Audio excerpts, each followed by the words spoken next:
Welcome to another edition of Mark's Inspiration. Glad you could join me today as always. And today's topic is going to be wait, patience. To wait, you have to have patience. And the reason I'm talking about that today is because last night my daughter came by. I hadn't seen her for 3 years. And before that, I only saw her two or three times in the 3 years previous, and before that I had not seen her for 6 years because I went through a divorce with her mom and a vicious custody battle. Left the country for 6 years, so I didn't see her then. I wasn't allowed to see her anyway. When I came back, I was able to see her a few times, and then her mother was still, having some emotional problems, difficulties, I'll put it that way. So then she had convinced my daughter that I was a bad man. And this is a common thing that happens in divorces. The mothers get angry at the father and they, poison the mind of the kids. It's what they do. They're afraid of something. So the reason I chose this topic is because I know there are many of you men out there who have been through divorce. And maybe you don't get to see your kids very much. And maybe your ex-wife has told your kids things that aren't true. And maybe your kids are shunning you.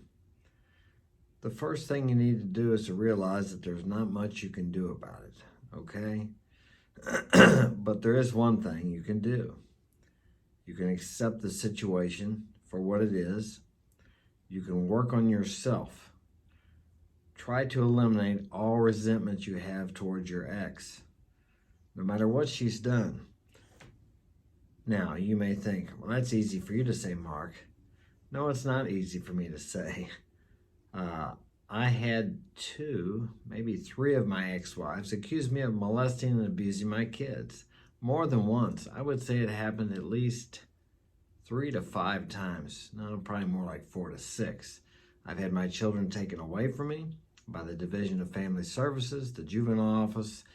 I've had them literally taken out of my hands, crying and screaming and not wanting to go as the officers pulled them out of my hands. You don't think I didn't want to punch the officer, but I knew better. So it's a very difficult thing. My family is one of the most important things that there is in my life. Only second to my relationship with my higher power, God, or whatever name you choose to call it. So I know what that's like. And this last time I had started to develop a relationship with my daughter, and we had a disagreement, mainly because she had been told so many things about me that weren't true. So we quit talking about a year, I don't know, about three or 4 years ago, I guess it was. And she finally reached out to me and said that she had discovered that her mother was being dishonest with her, and she was actually apologizing to me. And 3 of my other kids had gone through the same thing from one of my other ex-wives, and that ex-wife had made my children tell the authorities things about me that weren't true to get me put in jail. And they had felt bad about that. That was many years ago. And I told them, I said, look, what were you going to do? They were threatening to whip you if you didn't say it. So I understand. It's not your fault. I would have done the same thing. They were just kids.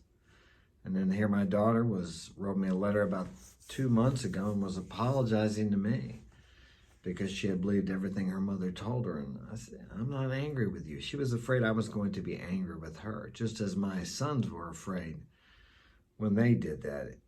I understand when you're kids, what are they going to do? So don't be angry at your children either. But even though it's easy to not be angry with your children about that, it's more difficult to not be angry with your ex-wife. But that resentment eats up the container it's stored in. That resentment will eat you up, and it will poison everything else in your life. If you want to see your children again, and you want to have a relationship with them, you have to let them go. They don't belong to you anyway. They're not your property. And I know that's difficult, especially if your ex is hooked up with a drug addict or a bad man or whatever it happens to be. I've been through all that too. But there's really nothing you can do about it. I took all the legal measures that you could possibly take and even went over that. And I still couldn't get them out of the mess. So for men here in the U.S., when it comes to divorce and custody and things like that, you don't have much power. The divorce system is basically geared more for the man. I've been through it. I know how it is. I spent hundreds of thousands of dollars, lost 2 houses, and I could go on and on with that horror story. But looking back in retrospect, I could thank every one of those women, because there were several of them. I've been married 4 times, and I've been through divorce custody battles with two of them. And then one of my exes came and ganged up with one of my ex-girlfriends came and ganged up with one of my ex-wives and got up on the stand and said a bunch of stuff about me that wasn't true also. It was mixed in with some truth, so that makes a good lie. I mean, it was a tough pill to swallow. But looking back in retrospect, all those things that I went through that made me just want to, I don't know how to explain it. I couldn't stand it. It was terrible. It built character in me. In a big black book that I read sometimes, it says, "For in fire gold is tested, and worthy men in the crucible of humiliation." I went through some terribly humiliating times. In all the court hearings we had, I would go in there and be honest and tell the truth, and they would get up there and lie. And it was like nothing I said mattered. But they were willing to go to any length to get what they wanted. And they did. They lied about me. They filed ex partes against me. They got my kids taken away. I mean, I could just go on and tell you. And it seemed like everything they said was gold, and everything I said in court was trash. Nobody paid any attention to it. No matter how good the lawyers I had or how much money I spent, it just did not matter. One time I went there and she accused me of not paying child support, which I was paying child support, but on the records it showed that I wasn't that day in court. And then I went back up there after the court case a couple days later, and they had it on the records. It's like, what the hell? So the judge assumed I wasn't paying. So what do you get another court case so you can show them you're paying? It was unbelievable. As a man here in the U.S., I advise you not to get married. My son came up the other day and we were talking, and he wants to have kids, and I don't know how he's going to do it. Now, I'm not pessimistic, but I am realistic. I think 50% of marriages end in divorces. So you got a 50-50 chance of staying married. I don't know how many of those marriages are happy marriages, and a 50% chance of getting divorced. And if she has the kids, and she will more than likely get them, because they don't hardly ever give them to the man. And then you get to see them, once every couple weeks for a weekend, every other weekend, and maybe a couple weeks during the summer.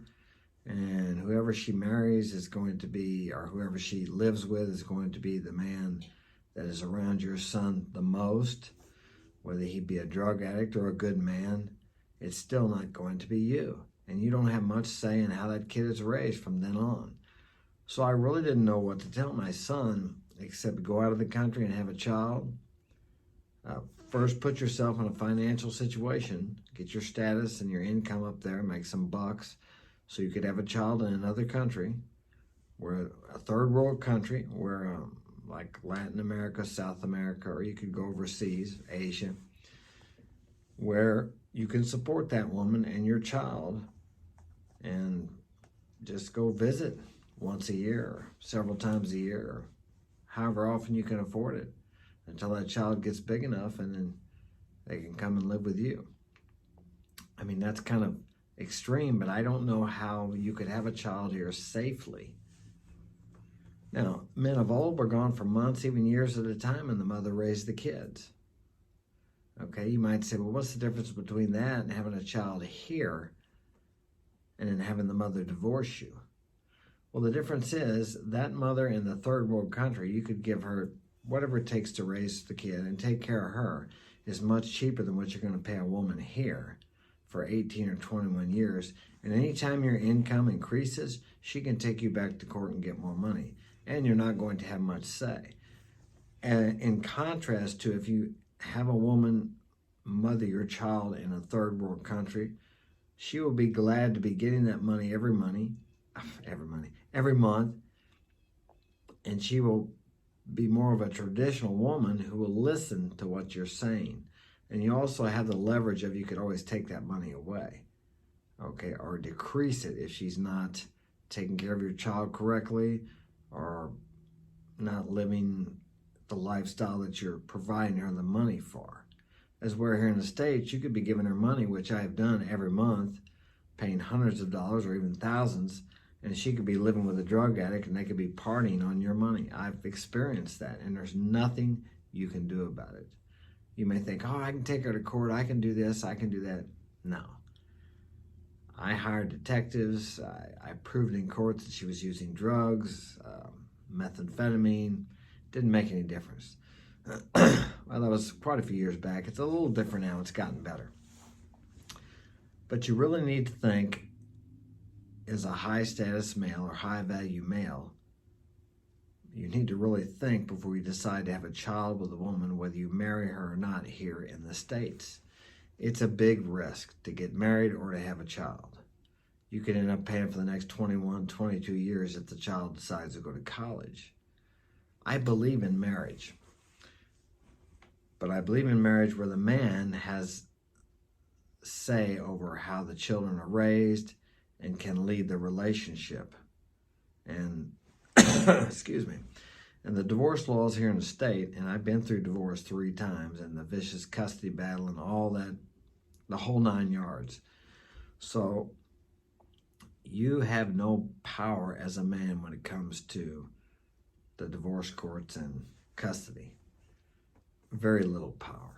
If she's willing to do whatever she's willing to do to get what she wants, there's not much you're going to do. I've hired private investigators. I've done all that, okay?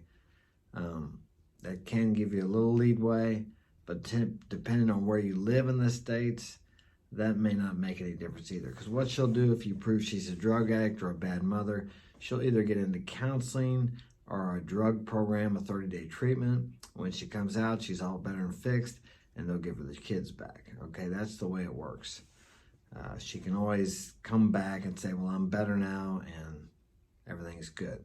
And even if you have custody of the kids, she can always take you back to court and try to get those kids back from you.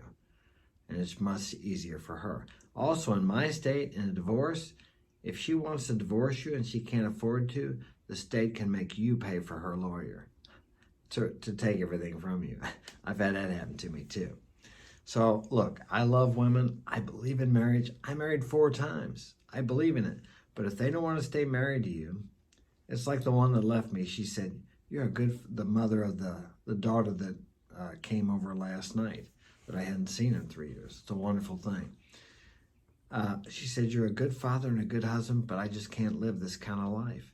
And she moved in with the meth head who just got out of jail and had an ankle bracelet on. He was under house arrest. Go figure. I was the steady, dependable provider, good husband, and I was good in bed too, but I wasn't exciting enough for her. So there you go. That's the risk you take. Don't mean to be negative. I just want you to understand what you may be getting yourself into and the risks for you as a man. So I hope this has been of help to you today. We'll touch on this later on a little more in depth. I'm glad you could join me. Smash that like button, share it with a friend, and see you tomorrow.